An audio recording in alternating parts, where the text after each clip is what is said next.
स्वागत है। सबको जय मसीह की। जय मसीह की। हम एक आयत निकालेंगे, मत्ती 15:32।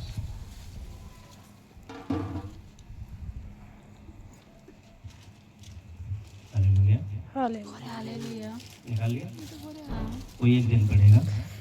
यीशु ने अपने चेलों को बुलाया और कहा, मुझे इस भीड़ पर तरस आता है, क्योंकि वे 3 दिन से मेरे साथ हैं और उनके पास कुछ खाने को नहीं है। मैं उन्हें भूखा विदा करना नहीं चाहता, कहीं ऐसा ना हो कि मार्ग में थक कर रह जाएं। पूरा पढ़ना है या 39? अच्छा। चेलों ने उससे कहा, हमें इस जंगल में कहाँ से इतनी रोटी मिलेगी कि हम इतनी बड़ी भीड़ को तृप्त करें। यीशु ने उनसे पूछा, तुम्हारे पास कितनी रोटियां हैं? उन्होंने कहा, 7 और थोड़ी सी छोटी मछलियां। तब उसने लोगों को भूमि पर बैठने की आज्ञा दी और उन 7 रोटियों और मछलियों को लिया, धन्यवाद करके तोड़ा और अपने चेलों को देता गया, और चेले लोगों को इस प्रकार सब खाकर तृप्त हो गए। और चेलों ने बचे हुए टुकड़ों से भरे हुए 7 टोकरे उठाए। खाने वाले स्त्रियों और बालकों को छोड़ 4000 पुरुष थे। तब वह भीड़ को विदा करके नाव पर चढ़ गया और मगदन देश की सीमा में आया। हालेलुया। एक अध्याय और पढ़ेंगे हम, यूहन्ना 6:1 से लेके 13 तक पढ़ेंगे। यूहन्ना का 6। इन बातों के बाद यीशु गलील की झील अर्थात तिब्रियास की झील के पार गया और एक बड़ी भीड़ उसके पीछे हो ली, क्योंकि जो आश्चर्य कर्म वह बीमारों पर दिखाता था वे उनको देखते थे। तब यीशु पहाड़ पर चढ़कर अपने चेलों के साथ वहां बैठ गया और यहूदियों के फसह का पर्व निकट था। जब यीशु ने अपनी आंखें उठाकर एक बड़ी भीड़ को अपने पास आते देखा तो फिलिपुस से कहा कि हम इनके भोजन के लिए कहाँ से रोटी मोल लाएं।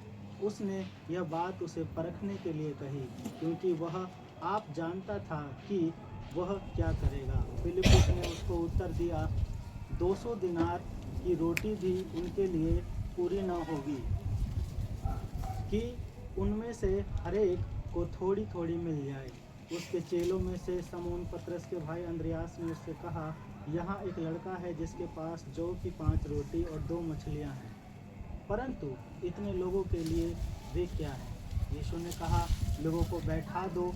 और उस जगह बहुत घास थी। तब लोग, जिनमें पुरुषों की संख्या लगभग 5000 थी, बैठ गए। और तब यीशु ने रोटियां ली और धन्यवाद करके बैठने वालों को बांट दी, और वैसे ही मछलियों में से जितनी वे चाहते थे बांट दिया।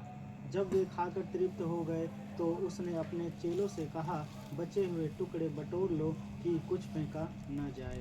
अतः उन्होंने बटोरा और जौ की 5 रोटियों के टुकड़ों से जो खाने वालों से बच रहे थे 12 टोकरियां भरी।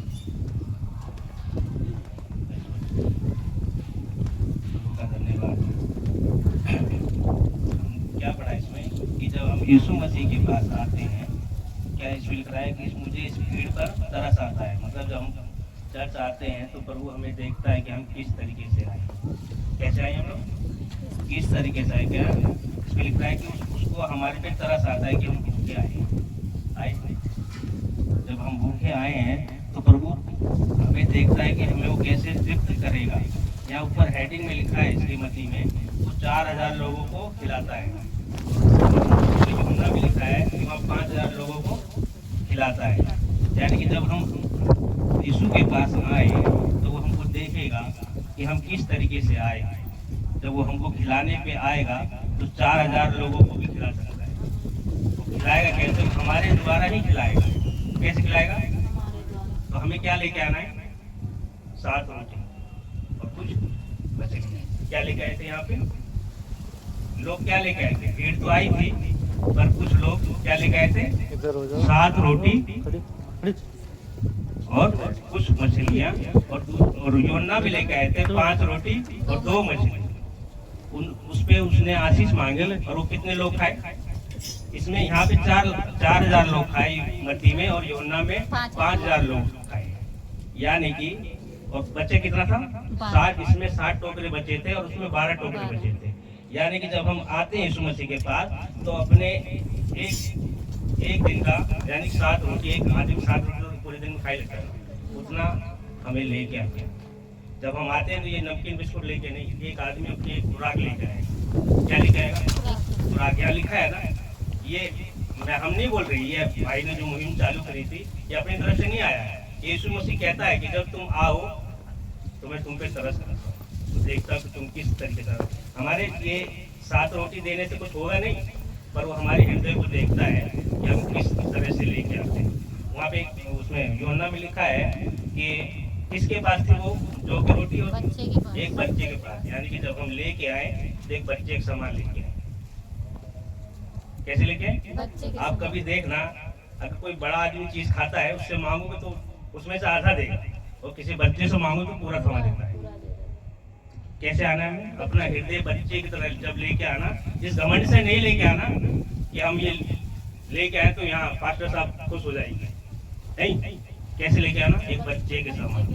और कितना लेके आना है? अब देखो 7 रोटी और 2 मछली, मतलब सस्ता आटा है ना, और मछली सबसे महंगी है। खाने जाओगे ना मछली खा नहीं पाओगे, इतनी महंगी महंगी मछली आती है।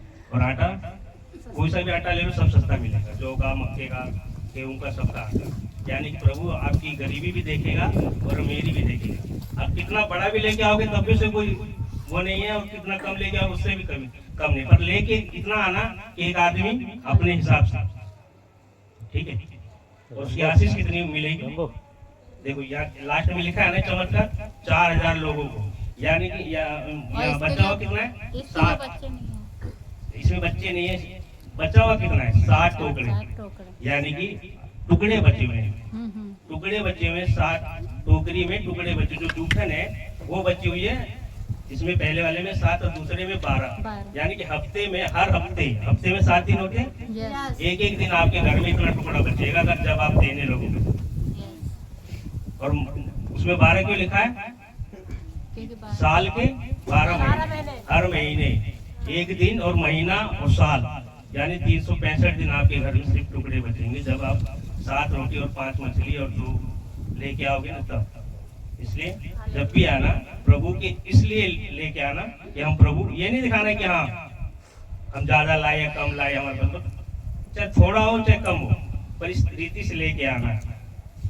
जब जैसे कि हम महीने में राशन तो बनाते हैं, एक लिस्ट बनाते हैं, आटा 10 किलो, चावल 10 किलो, एक आदमी अपने पूरे परिवार का एक वो बनाता है।